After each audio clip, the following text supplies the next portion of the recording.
Now, I have been an Asian film fanatic for a long time, since I was a child.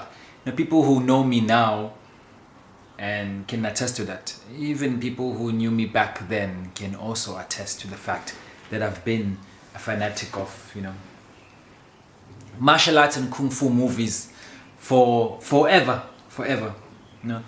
Just like everybody else, I would always be going outside trying to repeat everything that I was seeing in those movies, as every child did back in the early 2000s and in the 90s. I'm not sure if people actually still do that now.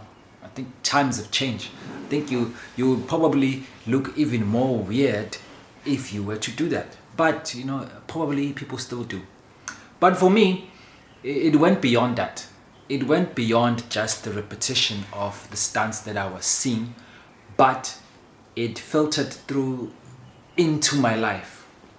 So much so that all the pets that I had, were named after some of my favorite actors or characters from the movies. Yeah, I had, growing up, we had a bunch of dogs at home, which is the topic of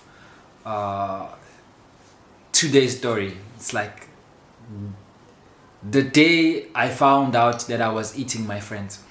Anyway, I had a bunch of dogs back home, all of them named after martial artists or characters in martial arts movies and kung fu movies. I had Jackie, I had Bruce, I had Lee, I had Bolo. We had a bunch of dogs at home,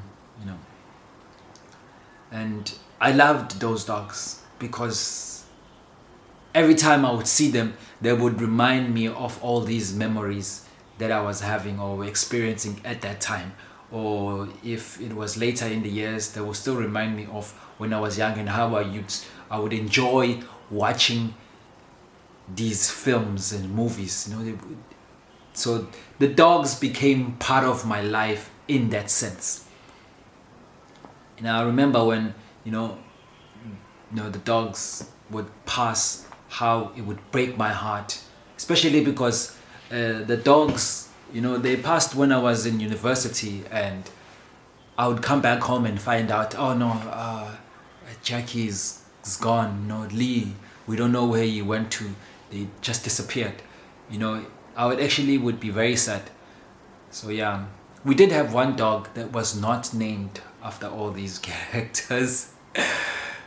Very weird name. His name was Chicken Pukuza because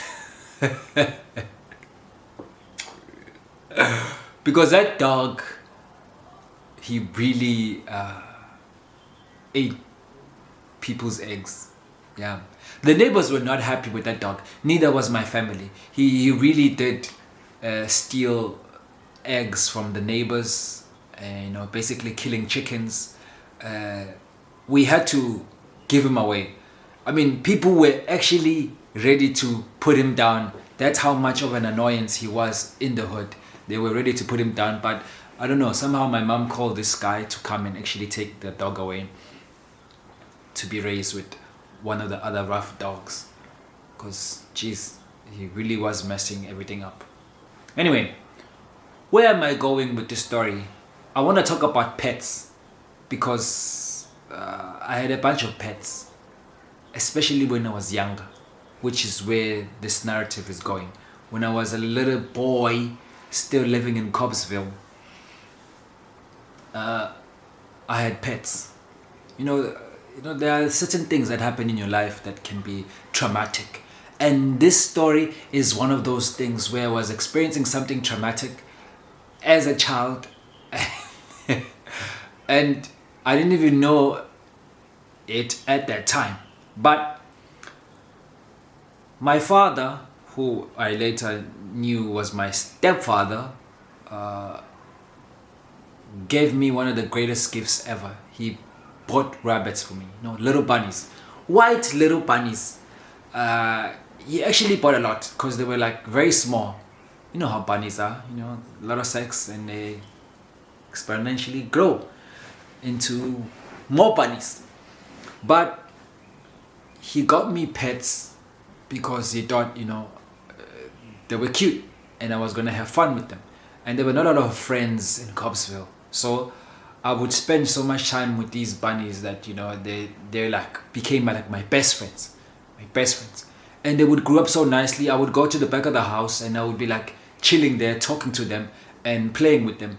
And for a long while, these bunnies would not run away because they got so used to me. I would just let them go, and then they would jump around, and come back, and we'd have fun.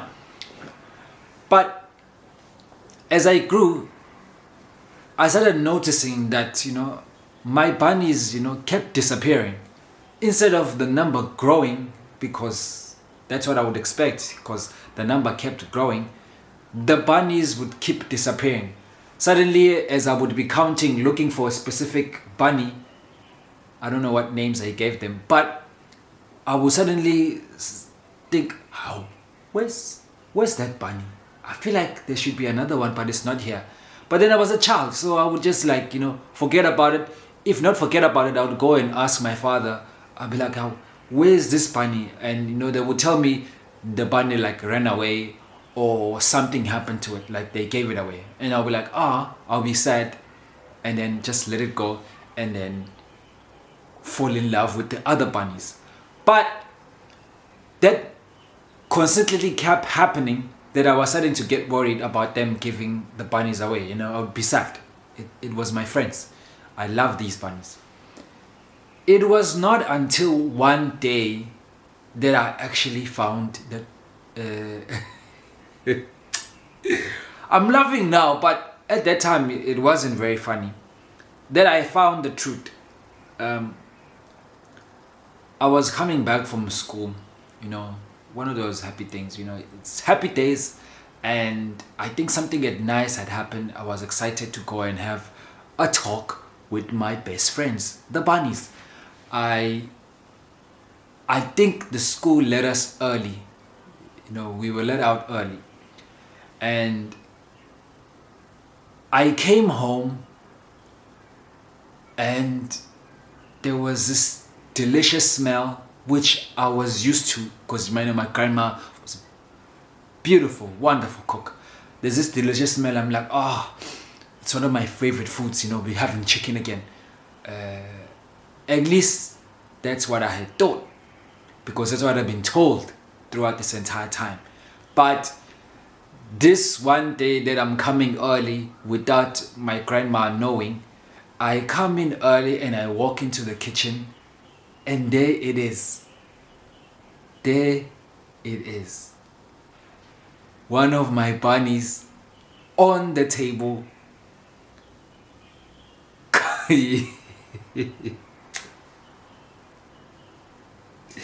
I'm telling you, I'm laughing now because in this moment it's funny. But it's funny because I'm imagining myself.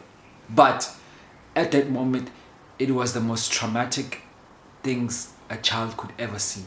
There I'm seeing my bunny with its belly open and all the insides out, and it's on the table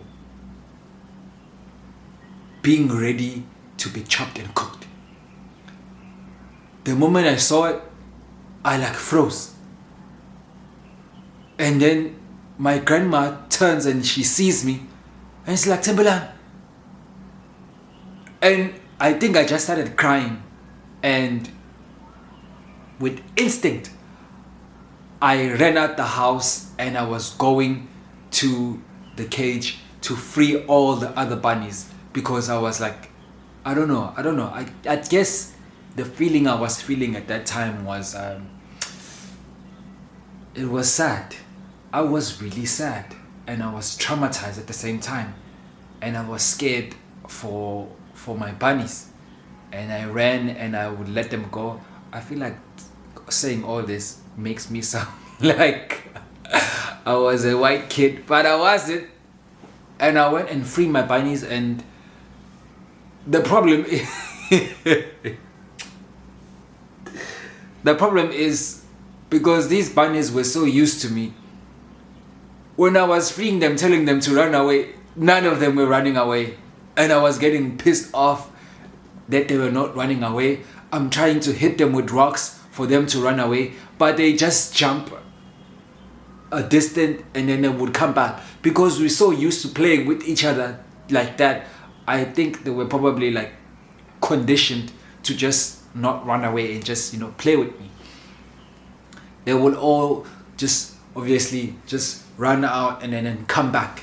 And I was getting pissed, and then I was crying, and my grandma, I think, called the neighbors or I think someone was there though, but they took the bunnies and they took them back to the cage, and then they talked to me, and just to stop me from crying. My grandma was a really nice person. This grandma, actually, the one from my first father, she was actually quite nice. Her and my aunt. I think I've already mentioned it before on when I was talking about born stereotype, how they were talking to me during the court date. But yeah, they were quite nice people. I wish what had happened to us later on in life actually didn't happen. I'm wondering how my relationship with them would have grown out to be. But life is life. But that was my first experience or traumatic experience with pets. The idea of having to find out that I was actually all this time eating my friends was one of the most traumatic experiences I ever felt. And after that, I was never sure about eating meat at home, which is, it's terrible. Kids love meat. I loved meat. I still love meat right now. But now, when meat was being cooked, I wasn't sure if I was eating bunnies or I was eating chicken. So I was really scared of eating meat at that time. I don't know how they were convincing me to eat it, but I was very distant with eating meat. So yeah, that was me sharing a story on how I found out that I was eating my friends. Thank you for listening. Thank you for listening. I appreciate that you are giving me your ears and your time. I shall see you next time on a different share and different experience. Mwah!